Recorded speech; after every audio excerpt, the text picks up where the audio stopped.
Welcome to Very Haunted Episode 2, where true, chilling tales come to life weekly. Got a ghost story? Tell us about it. It might just star in our next video. Submit your story at veryhaunted.com. For the past 5 months, I've been working at a daycare, and I've decided to share some experiences I've had there, as well as any I may have in the future. Some could be actual happenings, some may not be, but it's the compilation of everything that makes it interesting. Unfortunately, I don't know much about the history. The building has been around for quite some time, probably since the 70s, and has taken on numerous different purposes. I believe it was a home at one point, an insurance company, and possibly a nursing home. I don't know what else, just that there are other things the building was occupied for. It was renovated to become a daycare, and has only been one for the past year. From the very beginning, I took note of the energy present, which I do in literally all of my surroundings. Since it is a daycare, I felt that the building inevitably housed a lot of energy. However, there's an odd or off-putting vibe, you know what I'm talking about if you've felt this before. That sort of makes you more aware of the space around you. I've never felt any negative presence there. Slight activity started in the mornings when there was only one other worker and I. Jade is the one to open up the place about half an hour before I get there. We would often hear movement or rustling in the back of the building, making us wonder if there was someone there, even though none of the kids, parents, or any other workers had arrived yet. Upon us noticing this, Jade told me about how uncomfortable she feels alone in the building, and that this wasn't the first time she's heard something like that. We also brought up how we noticed the office phone loves to ring once or twice, and upon us answering quickly, nobody is there and we never get a call back when this happens. A lot of the activity I'm mentioning starts and stops after a week or two and then doesn't happen for a while in between. Jade also went on to mention the motion-detected Christmas ornament in the storage room that would sometimes go off, with the door shut and nobody inside, for no apparent reason. I was surprised because this had actually happened to me just a couple days before we heard the movement that morning. I was on my break when it happened and nobody was in the room. I hadn't even told anyone about it. Items also randomly move and fall off the shelves after being completely still, even untouched items that never leave their spot. We'd usually just laugh it off or make a comment about the ghost. Around the same time, essential items would be there one day and gone the next, leaving us ridiculously confused and exhausting every avenue to find an explanation, which we never did. On one occasion, I vividly remember seeing someone in one of the rooms as I was passing by. Nobody should have been in there. The kids were outside. It made me immediately to turn around and scan the room. Nothing was there except for that eerie feeling. One day, I was baffled by our light switches. There are 2 in the nursery, one at each door, that we can use. On this occasion, I remember seeing my coworker go up to the switch on the right side of the room and flip it off for nap time. This meant that the other one had to have been down, since we used the same one that had been flipped up, naturally. A couple hours passed, and when I went to turn the light back on using the switch she used, I found the switch was already up. But the light was off. Even more confusing, the other light switch was also facing up. I can't even describe the look on my coworker's face, since she knew neither one of us had touched the switches. We hadn't even left the room and nobody had entered. She was kind of uneasy, because she knew for a fact she flipped it off prior to nap time. The next thing that happened occurred on the same day, while I was on my lunch break. Normally, I would eat my lunch in the kitchen in the midst of all the hustle and bustle of preparing food for the kids' lunchtime. That particular day my break got pushed back a bit, so I was actually alone in the kitchen, since lunch was over and nap time had already started. I saw one of my co-workers who has the same break as me leaving the building, which meant that every other staff member was busy in their respective rooms. Now for a little bit of the layout. The kitchen is a decent size but not too big. From where I was in the corner of the kitchen, the fridge was in front of me a little off to the left, and to the right of me is the doorway I came in from. On the left side of the fridge is another wall, and on that wall is the walk-in pantry, which I could not see from where I was sitting, as well as another doorway which was open. This leads to a long hallway with all of the classrooms. I went to the pantry to get a spoon, and I remember closing the door so that there was a slight gap. I sat back down, and 2 seconds later I felt and heard someone come into the room, open the pantry, and begin quietly rustling around. Keep in mind the pantry isn't all that far from where I was sitting. I heard what sounded like someone quietly picking things up and setting them down, grabbing snacks out of boxes, rummaging through items, etc. Immediately I was extremely confused, my senses on high alert. Nobody should have been out and about. My first thought as a daycare worker was that I was about to bust a child for sneaking out of their room and trying to steal snacks, though I knew it was highly unlikely for their teacher not to notice. I honestly wasn't scared, just curious, and had to investigate. However, as soon as I stood up, which was only a few seconds after I first heard the noise, and started walking over to the pantry, the activity silenced, and all I found was the door wide open. I quickly looked down the hallway to find absolutely no one, not a single teacher or student in sight. Nothing was even out of place inside the pantry. In my mind, this was practically impossible due to how quickly I responded to the noises. The first thing I did was search for a mouse or any type of animal, something, or someone had to have been responsible. Nada. Nor could I find any type of hole or entryway for an animal to escape through. The next thing I did was make sure the door couldn't possibly have opened on its own, which confused me even more as the door didn't move even the slightest bit, no matter how you positioned it. I've decided that there is probably a spirit residing here, enjoying the upbeat energy of the busy daycare environment, carrying out their normal activities, e.g., grabbing a snack from the pantry. Thank you for listening. This happened about 1995. I was 33 at the time. We lived in Tampa, Florida, in an apartment, and my sister and her kids lived in the apartment right across the porch. Her kids ran back and forth between both places most of the time. I would babysit them when she and her husband went out, sometimes even overnight. Once the kids were in bed, I would hear dishes clanking, like someone was putting the dishes away or moving them around. At first, I thought my sister and her husband came back early, but once I was downstairs, I saw no one. I went to the kitchen. It was empty as well. I sat and watched TV and shrugged it off. Later that night at about 11 p.m., I was snacking on chips and watching a story on TV. I stopped because I smelled an odor.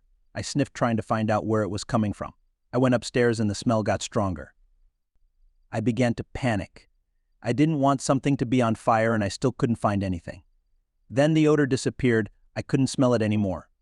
I went back downstairs, but I was nervous and kept sniffing every once in a while to make sure that I didn't smell it again. At about midnight, my sister came home.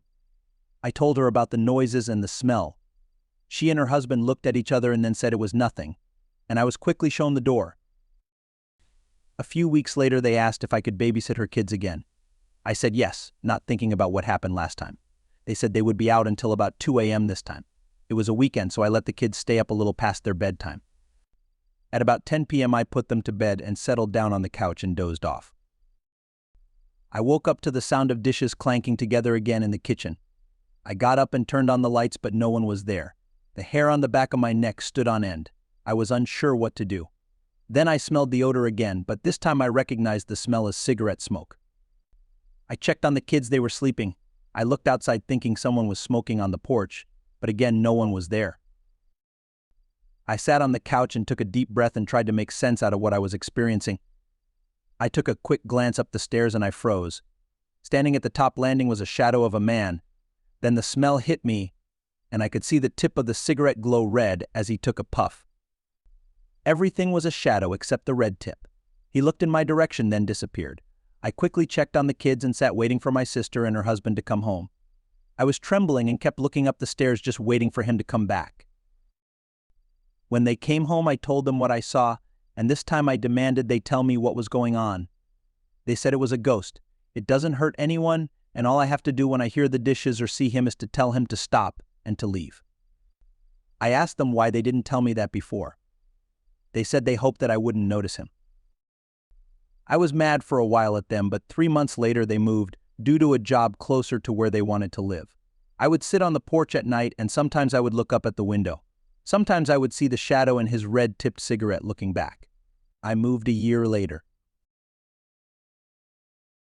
I have shared my story many times. Some people believe me, but many just feel it's a great scary story. This is by far my first paranormal experience, but this is the one that still scares me to this day.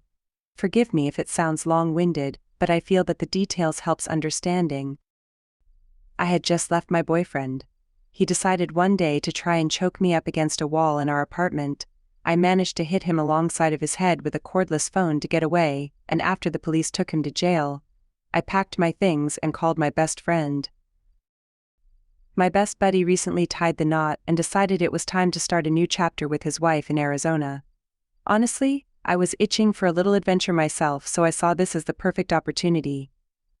I packed up some essentials, left the rest of my stuff with my mom for safekeeping, and then hit up my friend with a proposal I'd help move them to Arizona, hang out there for a bit to soak in some new experiences, and then make my way back home to Michigan.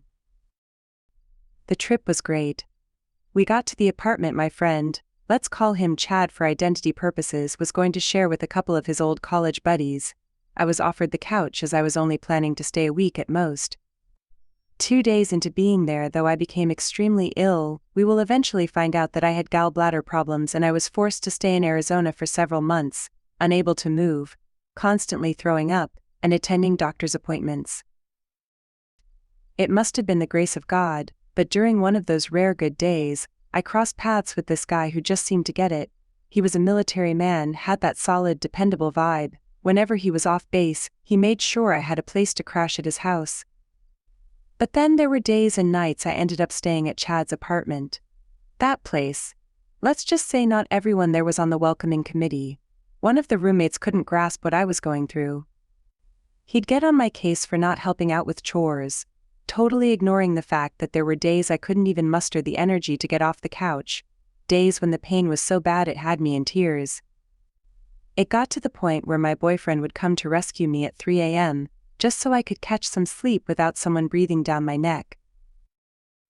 Just a night or two before my surgery, I found myself up late, waiting for my boyfriend, and decided to kill some time watching TV. That's when this eerie sensation crept over me. You know, that prickly feeling on the back of your neck that something's off? Well, it had me glancing toward the door, and that's when I spotted it, a small shadow. Now, explaining the apartment's layout would take a minute, but trust me when I say there's no logical way for a shadow to be cast where I saw this one. So, I kept my eyes on it, curiosity piqued, and as I watched, it seemed to grow, morphing into something larger before it began to slither across the floor towards me, right there on the couch.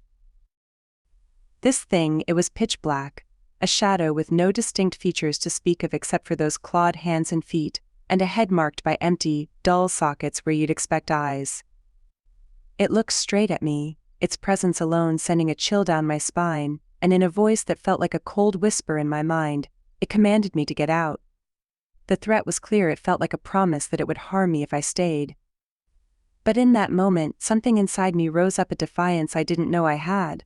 I looked right back at it and said no. Right after, I was on the phone with my boyfriend, telling him I'd made up my mind to stay put that night. The next day I asked Chad to take a walk with me. It took me several attempts to get out about what I saw. I was afraid that he would laugh at me, but he didn't. He told me that he saw the same thing and that it was attached to the roommate that was hostile towards me, that what I now feel was a demon, was threatened by me and caused the roommate to be mean. That day, seizing the moment while the problematic roommate was away, the 4 of us left behind took it upon ourselves to bless the entire apartment. We moved with purpose, anointing doors and windows, each motion a silent prayer for peace. We even placed a blessed cloth under the roommate's pillow, a hopeful gesture for harmony. When he returned, it was as if you could physically see him wrestling with the decision to step inside, but once he did, the change in his demeanor was undeniable, almost immediate. Despite this, the night brought its own witness. I glanced through one of the windows to find the demon, that very essence of malice, clinging to the glass outside, staring in with a fury directed solely at me. I didn't linger in Arizona much longer after that episode. Yet, years later, a surprising twist came my way. The roommate reached out to me with an apology.